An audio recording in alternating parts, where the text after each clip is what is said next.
Hey, happy Wednesday. I'm sorry for the delay. My cable to the house had an altercation with the bulldozer and fortunately lost. So I didn't have internet or television, phones for half a day. But here I am. Today, we're going to celebrate produce people because you know what I always say, I love you and I love the business. I really mean it.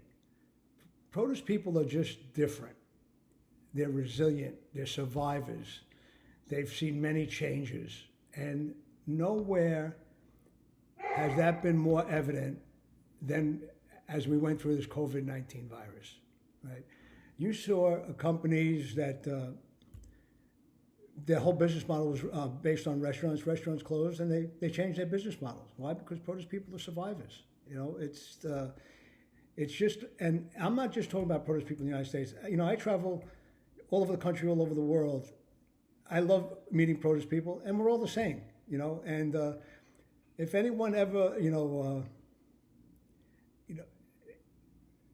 did interviews with different produce people, you find out that we have a, there could be like a PhD in physics in the produce business. Me, I was going to medical school, and I fell in love with the produce business. So. It's still a wonderful thing, and it's a resilient.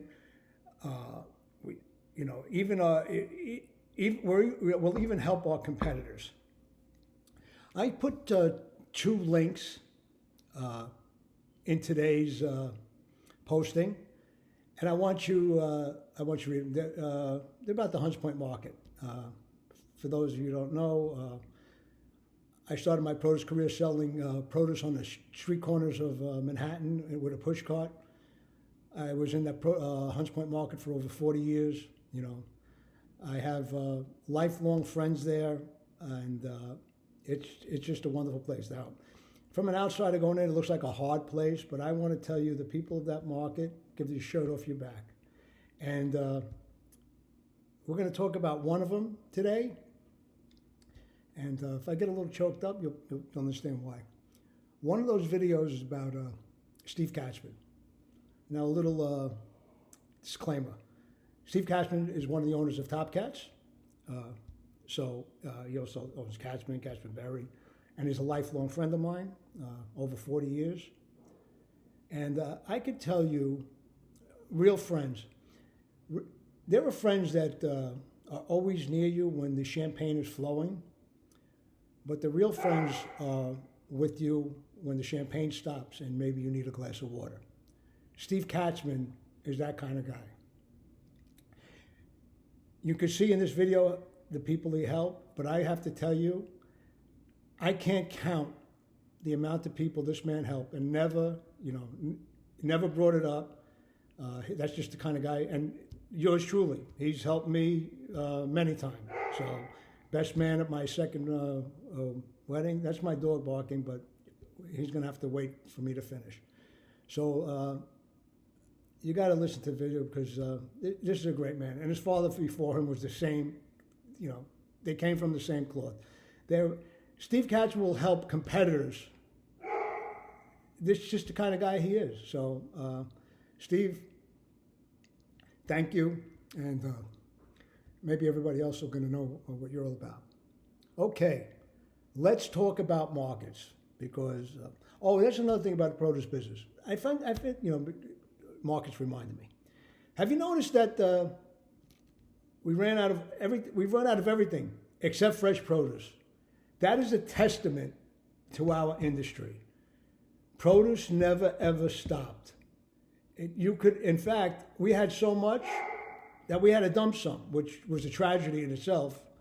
But that's just a testament to the produce people, produce business, growers, farmers, truckers. When this is all over, go hug a produce guy. Me first. Okay. Markets. Let's start with red and green peppers. Those markets are going to get really hot. And now we got the beginning of the month. First of all, I love springtime markets to begin with. May is usually a great month. You got a lot of California fruit starting. It just perks up retail. You have checks coming. You have stimulus checks coming. So I expect the markets the next couple of weeks to be very active. Red peppers are very short. I don't know if I mentioned this, but if they're going to be short until we start in California and Coachella, and that's depending on who you speak to, from May 5th to 15th. So I expect this market to stay strong for at least another 3 or 4 weeks, because when they start, they don't start with volume. They ramp up. Green peppers, the country uses about 160,000 green peppers a day, and right now out of California, you got about 40,000 a day. So you can see we're extremely short. Florida is pretty much done. Mexico is pretty much done. We'll have another new deal starting in Mexico here on Monday, but it's not the kind of volume that we need. Georgia is still a week or two away, so this green pepper market's going to be good for another couple of weeks also. Let's talk about all the eggplants. Same scenario there. Not too much volume. California starting with a few. Mexico is very, very light. Georgia, not enough to go around. So you got those 3 markets right there that going to stay strong. Cukes, I was wrong about the cuke market. I knew it Monday morning. It looks like there was a flush. That market looked real strong last week, but it's back on the cheap side. Good promotable volume, good quality cuke. So, there we go there. Green and yellow squash. Yellow is a little tighter than green, but definitely those markets are in the $8 to $10 FOB range. Yellow $10 to $12 FOB range, and those markets look good. And same scenario when the East gets going, it maybe take a little of the pressure off the West, but those markets look good. Roma tomatoes, you heard it Wednesday. Everybody planted less, 100% inspections. It has to be U.S. #1 to cross. The good news is it took a lot of the people that didn't follow the suspension agreement out of it. So all that #2 stuff is not coming anymore, which is, that part of it is good. I call them the way I see them. I call them balls and strikes. So that market, is going to, I say $20, $22 FOB, and I don't see any relief in sight. You got Sonora starting, but again, with the inspections and the light plantings, I don't see that changing. Kabocha is still the same, so as all the hard squashes, $16 to $18 FOB. Got to pay a little bit more for the extra large. That's the preferred size, well, at least to my customers. Avocados, Cinco de Mayo is coming, usually strong. I'm still waiting for Colombia to open up, and they tell me May 1st may be the opportunity, so maybe May 15th we'll get a few containers out for avocados. I'm hoping. And what else? Our Texas, our Mexican deal, we're going to start planting red peppers. We'll start harvesting in September, right through Thanksgiving.